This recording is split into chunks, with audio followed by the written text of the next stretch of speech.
he was born an Israelite. He could have stayed in the kingdom, could have enjoyed all the kingdomly things. Instead, I'm going to be with my people. It's the same thing today. We are grafted in. We learn from Paul. We are grafted in. We are heirs of Christ. You can choose to go be with your people, or you can choose to be with the world. That's the only two options there is. You can choose to have a relationship with God and His people, or you can choose to have a relationship with the world. By faith he forsook Egypt, not fearing the wrath of the king, for he endured as seeing him who is invisible. By faith he kept the Passover and the sprinkling of blood, lest he who destroyed the firstborn should touch them. He forsake Egypt. I don't want nothing to do with you. And your king, I don't have any fear of him, because my king is greater than his. By faith they passed through the Red Sea as by dry land, whereas the Egyptians, attempting to do so, were drowned. By faith the walls of Jericho fell after they were encircled for 7 days. By faith the harlot Rahab did not perish with those who did not believe, when she received the spies with peace.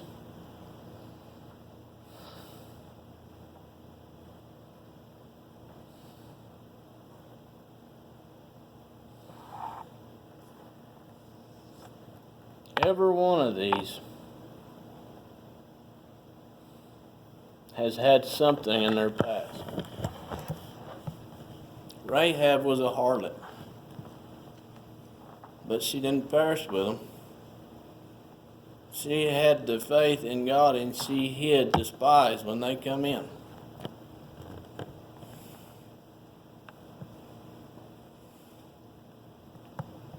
And what more shall I say?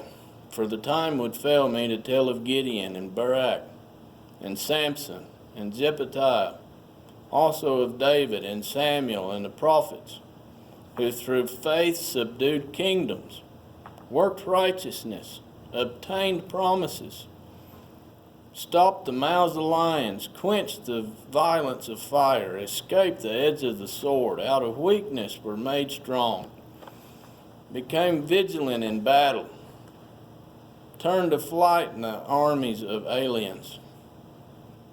Women received their dead raised to life again. Is there any of that going on today?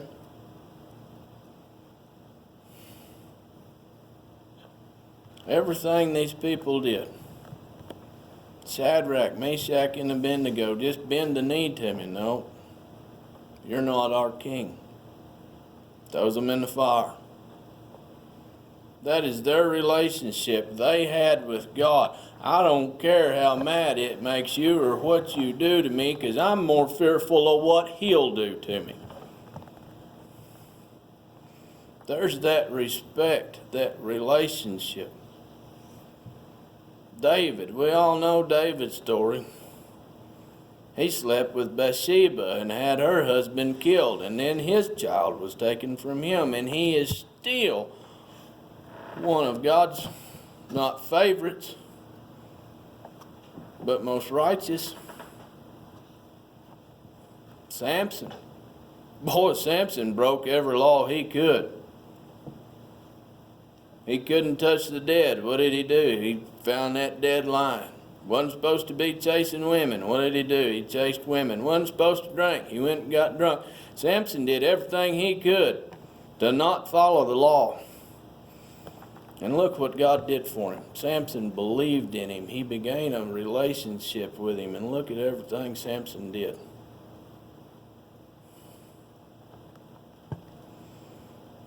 We all fail. but we're supposed to be getting where we don't fall as much.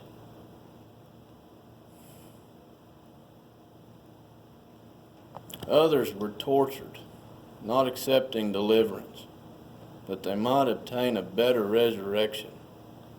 Still others had trial of mockings and scourgings, yes, of the chains and imprisonment. They were stoned, they were sawn in two, they were tempted, they were slain with the sword. They wandered about in sheepskins and goatskins, being destitute, afflicted, tormented, of whom the world was not worthy. They're out there hiding, trying to keep peace. I just don't want to make anybody mad. And what does he say? The world wasn't worthy of them. They wandered in deserts, in mountains, in dens, in caves of the earth. And all these, having obtained a good testimony through faith, did not receive the promise, God having provided something better for us, that they should not be made perfect apart from us. So when he says they didn't receive the promise there, don't take that as a bad thing. We're all going to get the promise at once. We're all going to be made perfect at the same time.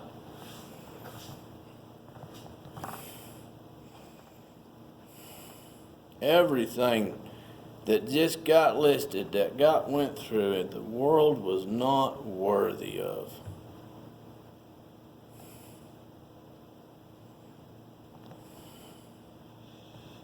Doesn't matter what you've done. Matters what you're doing. Where's your relationship? Where's your faith?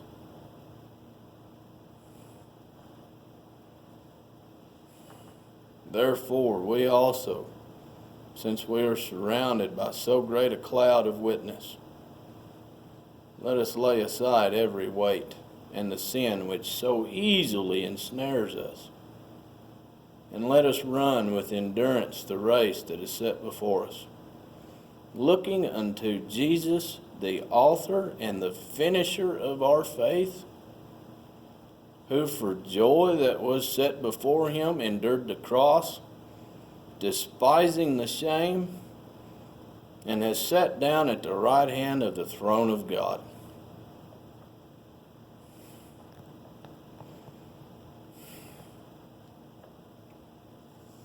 Surrounded by so great a cloud of witnesses. Everybody's watching what you're doing, especially today, because they're looking for you to slip so they can call you a hypocrite. What does he say to do?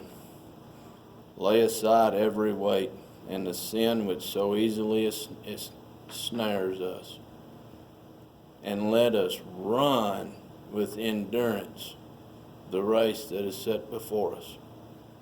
You got to have a relationship to God to know what your race is. He's not telling you to walk it and take your time. He's telling you, run that baby. Do some good. Looking unto Jesus. He's your help. We are supposed to keep our eyes on him. If we're in a relationship with him, ain't we going to be looking to him? The author and finisher of our faith, for who the joy was set before him endured the cross. Think about everything he did for you in that cross, how that cursed death. He did it all for you, just wanting a relationship with you. But we're too much like a raccoon and let the shiny thing catch our eye. Despising the shame, and has sat down at the right hand at the throne of God. For consider him who endured such hospitality from sinners against himself, lest you become weary and discouraged in your soul. You have not yet resisted to bloodshed, striving against sin. And you have forgotten the exhortation which speaks to you as sons. My son, do not despise the chastening of the Lord, nor be discouraged when you are rebuked by him. For whom the Lord loves, he chastens, and scourges every son whom he receives. A scourge was a whip they used to use to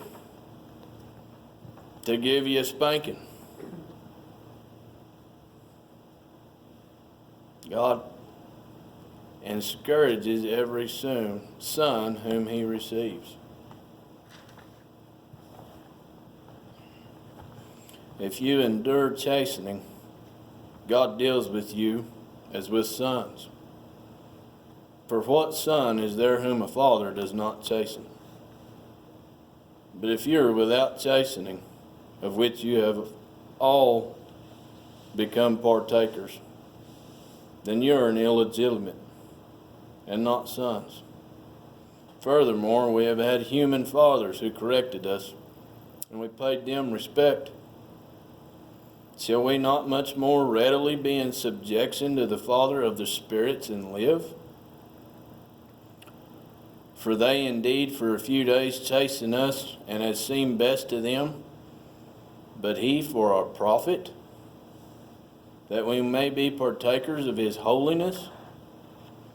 Now no chastening seems to be joyful for the present, but painful. Nevertheless, afterward it yields the peaceable fruit of righteousness to those who have been trained by it.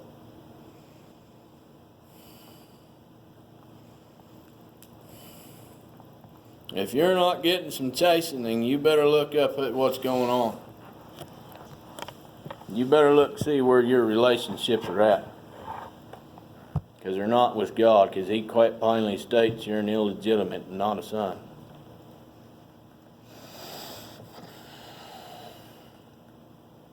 It's not easy. It's not supposed to be easy.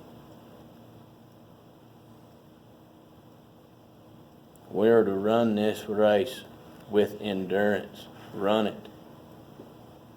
We're going to get in trouble. We're going to screw up. God's going to spank us. But it's for our profit, that we may be partakers of his holiness. If I've got to take some beatings to partake of his holiness, I'm all about it. Let's have them. Because if I'm not getting the beatings and I'm not partaking of his holiness, hell's going to be miserable. And that's where I'll be going.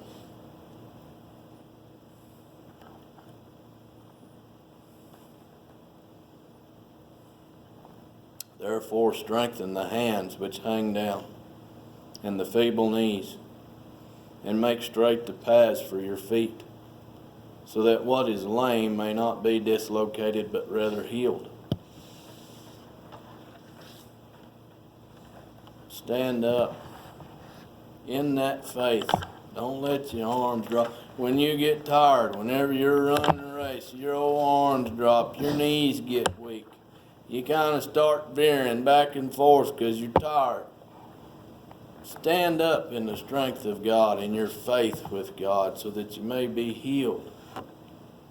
Pursue peace with all people and holiness, without which no one will see the Lord.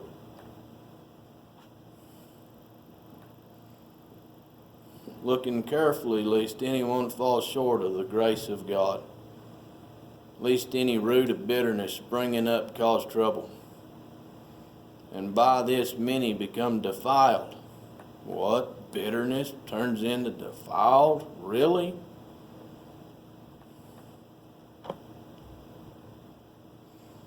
Lest there be any fornicator or profane person like Esau, who for one morsel of food sold his birthright. Remember? When he got home, he was so hungry, and his brother had cooked, and his brother traded him right out of his birthright for that food. What was the food? It was shiny. For you know that afterward, when he wanted to inherit the blessing, he was rejected, because he made his choice.